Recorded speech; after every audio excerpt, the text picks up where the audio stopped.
हालांकि भाई और बहनों, उस समय कबीर परमेश्वर जी ने, जो कि धर्मदास जी के पूज्य गुरुदेव थे, उन्होंने उनको ओरिजिनल सार नाम नहीं दिया था।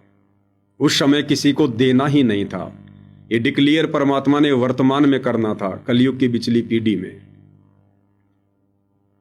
अब मन में शंका उत्पन्न हो सकती है कि फिर कबीर सागर में तो लिखा हुआ है कि धर्मदास जी को कबीर परमात्मा जी ने 3 बार में नाम दीक्षा दी, और 3 बार में ही जो सच्चा गुरु होता है वो नाम दीक्षा पूरी करता है। तो फिर ये कैसे कह सकते हो कि धर्मदास जी को तीसरी बार में सार नाम नहीं दिया?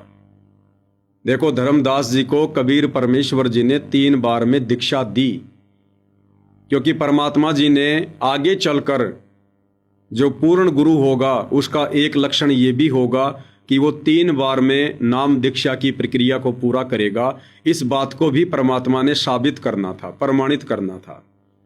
इसलिए दीक्षा तो परमात्मा ने धर्मदास जी को 3 बार में ही दी।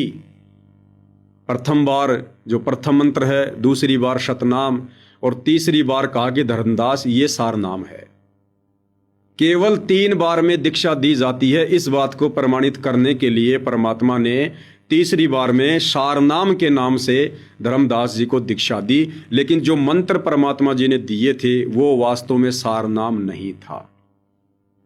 ये बातें आज हम पूज्य गुरुदेव भगवान सतगुरु रामपाल जी की शरण में आने के बाद, उनसे तत्व ज्ञान लेने के बाद भली भांति समझ सकते हैं, क्योंकि आज गुरुदेव ने हमें तत्व ज्ञान दिया है। लेकिन धर्मदास जी ने मन में दोष पैदा कर लिया कि ये मंत्र मैं अपने बेटे चूड़ामणि को बता दूंगा। भाई और बहनों, उसी समय धर्मदास जी की मर्यादा खंडित हो गई थी। जिस समय धर्मदास जी ने अपने मन में ये दोष पैदा किया था कि ये मंत्र मैं अपने बेटे चूड़ामणि को बता दूंगा, उसी समय धर्मदास जी का नाम खंडित हो गया था, उनकी मर्यादा खंडित हो गई थी। एक सत्संग में गुरुदेव भगवान ने बताया कि अपने गुरुदेव के प्रति मन में दोष आते ही, या फिर गुरुदेव का कोई भी वचन, कोई भी मर्यादा तोड़ना तो दूर, उसको तोड़ने की यदि आपने मन में भी सोच ली, उसी समय आपकी मर्यादा खंडित हो जाती है, क्योंकि ये भक्ति मार्ग ऑटोमेटिक है। तो आप और हम भाई बहनों ने बहुत ही सावधानी बरतनी है। इतिहास में घटित हो चुकी इन तमाम घटनाओं से हमने शिक्षा लेनी है। वर्तमान में हमें वही धर्मदास जी का पूज्य गुरु, जिन्हें कबीर जी के नाम से जाना जाता है, आज हमें सतगुरु रामपाल जी के नाम से कलयुग की पिछली पीढ़ी में मिले हैं। क्योंकि इस परमात्मा जी के अलावा दूसरा कोई भी इस 21 ब्रह्मांड में इस सतभक्ति को बता ही नहीं सकता, दे ही नहीं सकता। कोई अधिकारी नहीं है, किसी को ज्ञान ही नहीं है। सतलोक के विषय में ये ज्ञान, ये सृष्टि रचना कबीर परमात्मा स्वयं ही पृथ्वी पर प्रकट होकर आप और हमें देते हैं। तो वर्तमान में हम जितने भी भगत भाई बहन हैं, आप और हमें गुरुदेव भगवान ने जो जो मर्यादाएं बताई हैं, प्रथम नाम दीक्षा के समय 21 नियम, हालांकि फोरम में 11 नियम है, लेकिन ज्ञान गंगा पुस्तक में 21 नियम है। शतनाम के समय 34 नियम, और उसके बाद हम जैसे जैसे सत्संग सुनते जाएंगे, नित नए नए नियम इस भक्ति मार्ग पर लागू होते जाएंगे। तो वर्तमान की कलयुग की पिछली पीढ़ी में, जो कि पूर्ण मोक्ष मार्ग है, आप और हम जितने भी भाई बहन हैं, आप और हमने उन नियमों को तोड़ना तो बहुत दूर की बात है। उन नियमों को तोड़ने के विषय में हमने धर्मदास जी की तरह सोचना भी नहीं है, अन्यथा हमारी तुरंत मर्यादा खंडित होगी, तुरंत। परमात्मा कहते हैं, काल कसाई तक तक मारे पग पग पे यो बाणा। ये काल तरह तरह की सूक्ष्म चाल चलेगा। इसीलिए गुरुदेव ने कहा कि बच्चों, इस ज्ञान को आधार बनाओ, इन सत्संगों को तुम विशेष ध्यान से सुना करो, एक एक शब्द पर गौर किया करो, एक भी शब्द कान से बाहर मत जाने दिया करो, और ये सोचकर सत्संग सुना करो कि तुम्हारे गुरुदेव तुम्हारे समक्ष हैं, तुम्हारे सामने बैठे हुए हैं।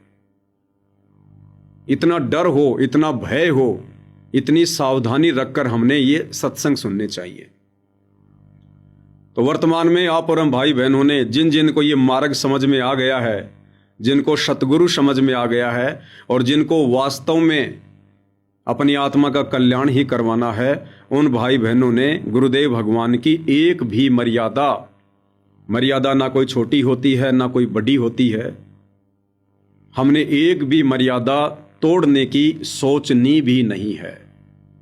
अन्यथा भाई और बहनों, ये बार बार मर्यादा खंडित करके गुरुदेव भगवान को नाराज करके हम इस काल के लोक से बाहर नहीं निकल सकते, क्योंकि परमेश्वर रामपाल जी के इस काल के साथ में एग्रीमेंट हैं। ये परमात्मा जबरदस्ती नहीं करेगा, इसीलिए गुरुदेव ने हमें ये मूल ज्ञान दिया है, सार ज्ञान दिया है, तत्व ज्ञान दिया है। आप और हमें समझाने के लिए, दृढ़ करने के लिए पिछले 30 वर्षों से उन्होंने कमर तोड़ मेहनत की है। उन्होंने ना घर को देखा, ना परिवार को देखा, ना समाज को देखा, ना दुनिया को देखा, ना किसी लोक लाज और मर्यादा को देखा जो व्यर्थ की मर्यादा समाज में व्याप्त हैं। आप और हमारे लिए पूज्य गुरुदेव भगवान ने अपना सर्वस्व न्यौछावर कर दिया, अपनी जवानी न्यौछावर कर दी। और इस उम्र में पूज्य गुरुदेव भगवान आप और हमारे लिए, हमें एक अच्छा भगत बनाने के लिए, दृढ़ भगत बनाने के लिए किस अवस्था में और कहां बैठे हुए हैं पिछले 11 वर्षों से। उनका ये अवर्णनीय संघर्ष, ये अकल्पनीय संघर्ष इतिहास के पन्नों में दर्ज होगा। तो ये सारा का सारा जो प्रयत्न है भाई और बहनों, ये आप और हमारे लिए हो रहा है। अगर ब्रह्मा विष्णु महेश भी आकर हमसे ज्ञान चर्चा करें, या फिर ये काल बलि भी तरह तरह की सूक्ष्म चाल चलकर, षड्यंत्र रचकर हमारी मर्यादा तोड़वाने की कोशिश करे, तो भी हम किसी भी मर्यादा का हनन ना होने दें। तब गुरुदेव भगवान हमसे प्रसन्न होंगे हमारी इतनी दृढ़ता को देखकर।